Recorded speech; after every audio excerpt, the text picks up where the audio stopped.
Hello, listeners, and welcome back to The Science of Self, where you improve your life from the inside out. I'm glad today to welcome another guest to the podcast, Elliot Phillips. Elliot, tell us about yourself, and we'll see where the conversation goes from there. Yeah, sure. Thanks for having me, first of all, Russell. So yeah, my name's Elliot Phillips. I'm a former PE teacher from the UK, and since leaving teaching in 2015, I launched a business where we help teachers, so classroom teachers, academic teachers, grow their own online tutoring businesses so that we can transform the way that teachers educate the world and help them the future generations on their own terms. So you mentioned I'm an author. I've got a best-selling book, Teaching on Your Own Terms, and most of our clientele is US based.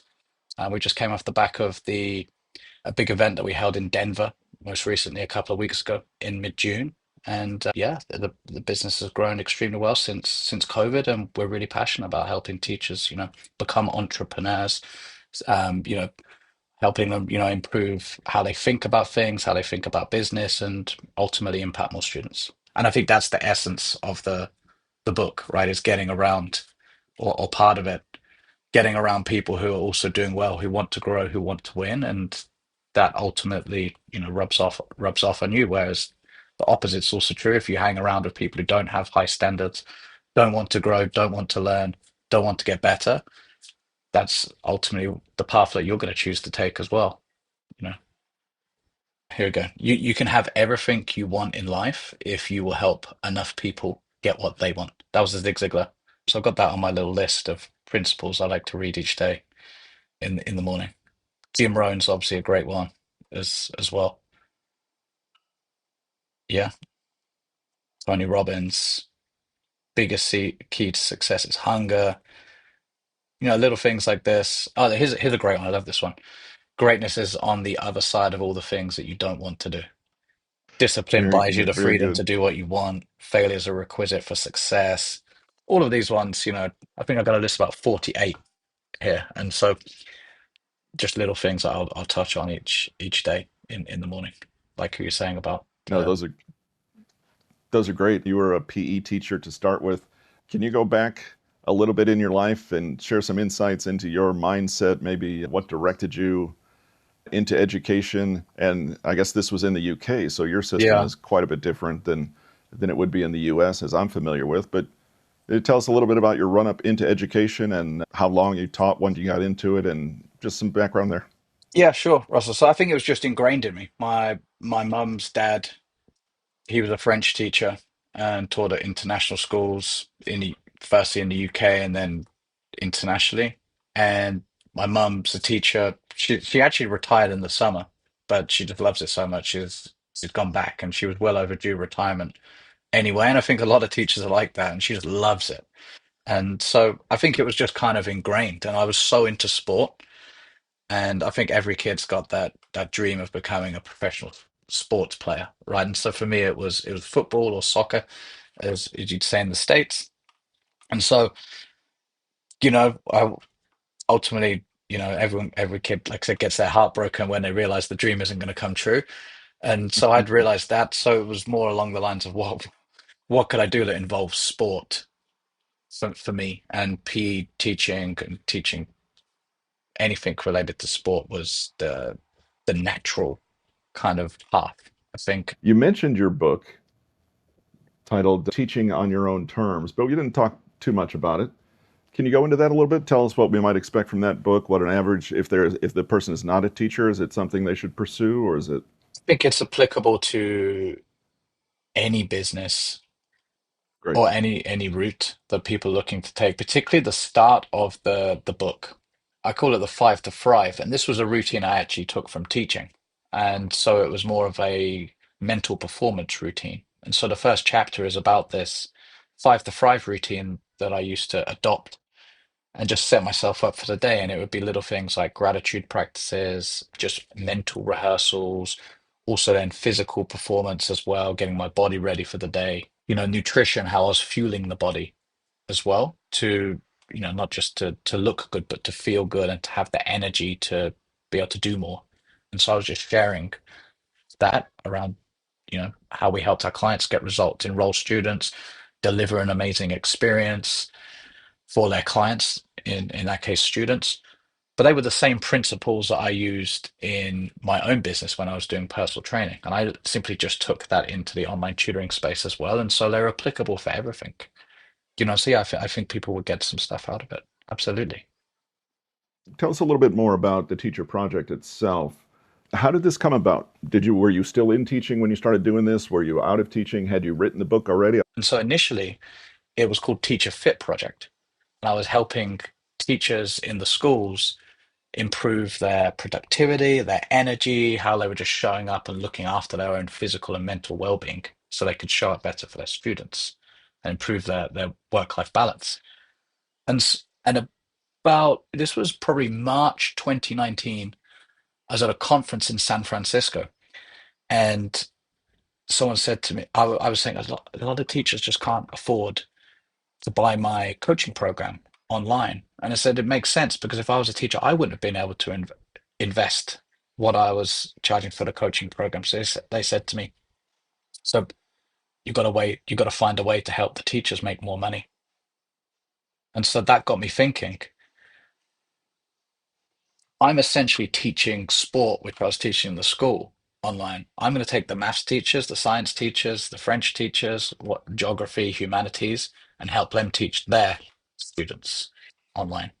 So I spent 2019 putting together this program of what I thought was going to work. And to be honest, Russell, I didn't dare launch it and press go. So no one's going to want this. And because I'd already tried doing it for the clientele I did have in the Teacher Fit project, and they all said, no, we're not interested in that. So I thought, oh, I thought you definitely would be, but they weren't. And so they obviously were just interested in the fitness side and what they'd signed up for. Okay, so this wasn't appealing to them. And then it was when the pandemic happened. Of course, all the schools all over the world shut down. And because I'd already learned how to get clients in that online business, I thought I'd just take the same principles and I'll launch this side to the business. And it, it was a lot of good timing for sure, but also I was ready at that time to to do it too. And then it's grown really well since. And we're really proud of the amount of teachers that we've been able to serve and help since then. So we just had our 5-year anniversary in March. Are there any of the books we haven't talked about that you think you'd like to mention and suggest for our listeners? Yeah, one of the main ones that we actually send out to our clients when they enroll into our teacher coaching program is the One Thing by Gary Keller. And we send that out because I feel that a lot of people just don't get out of their in a just don't get out of their own way. And they don't move forwards is because they're trying to focus on too many things. You brought this up at the start when you were talking about entrepreneurs trying to do so much. And Gary Keller breaks it down really well. And I remember when I read this book, I still use a lot of this. This was back in when I was teaching.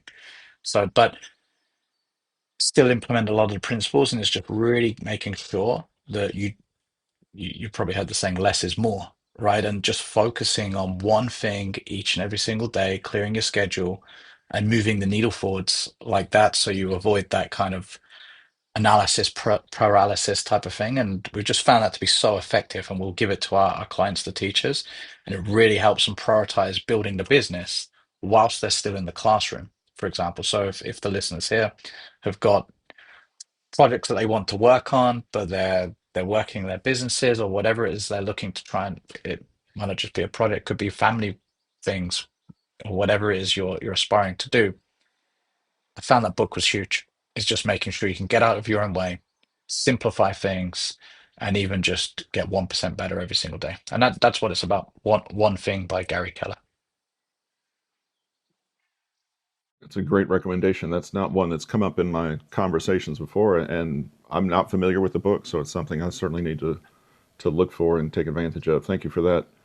So I want to have a final few questions that I always put out there for the users and I want to, or our listeners, and I want to have plenty of time for you to elaborate, but no pressure for you to continue on for 7 minutes if you don't have No worries. the I'll desire to see do see so. what I got. But my last two questions, I'll give them both to you, and then just let you run with them in whatever way you want.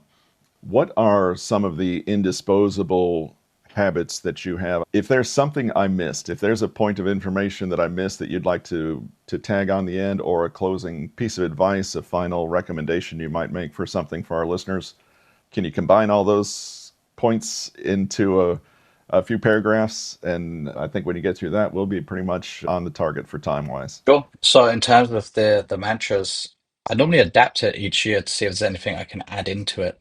The the general framework stays the same, but just how can I enhance it? So this year, normally the first thing is always silence for me with AirPods in, and just to really get grounded. And so I always listen to Hans Zimmer's Inception song from the soundtrack Time.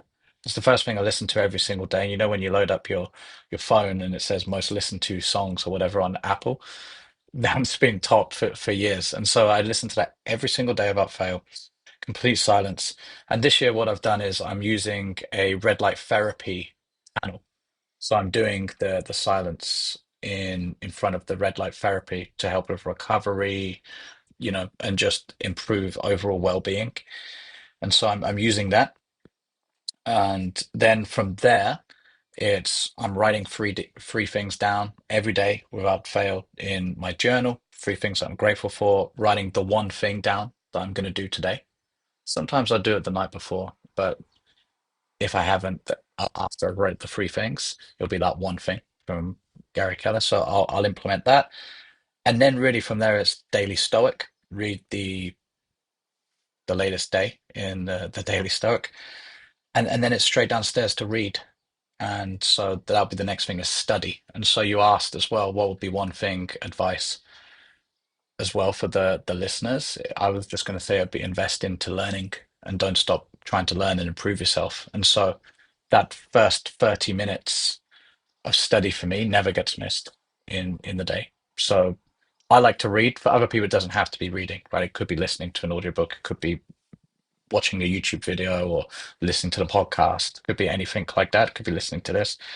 I like to read, and so I just make sure I've got that study in there, that self-improvement. So that'd be the one thing is like don't ignore that, like work on you first. Yeah. So that would be that. And then from there it's the like I said, the exercise.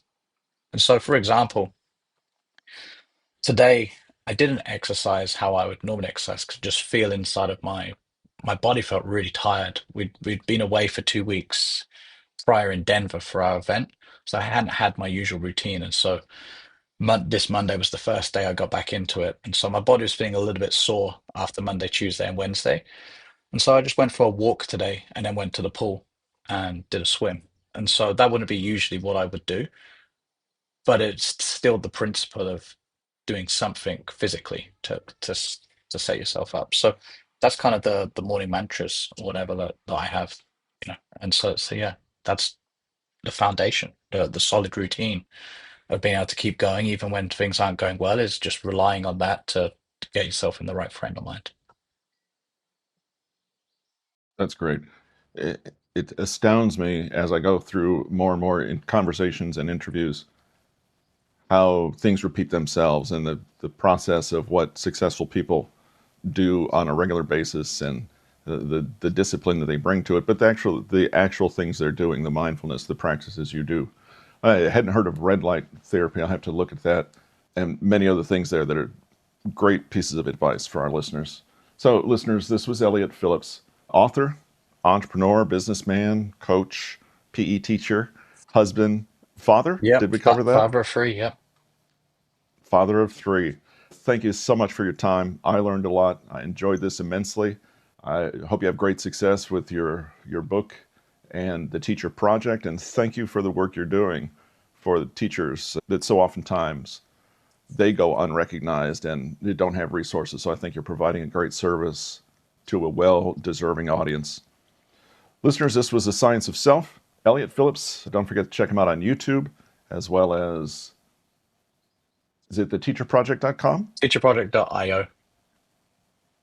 .io. Thank you very much. And listeners, we'll see you again next week. Thanks for joining us today.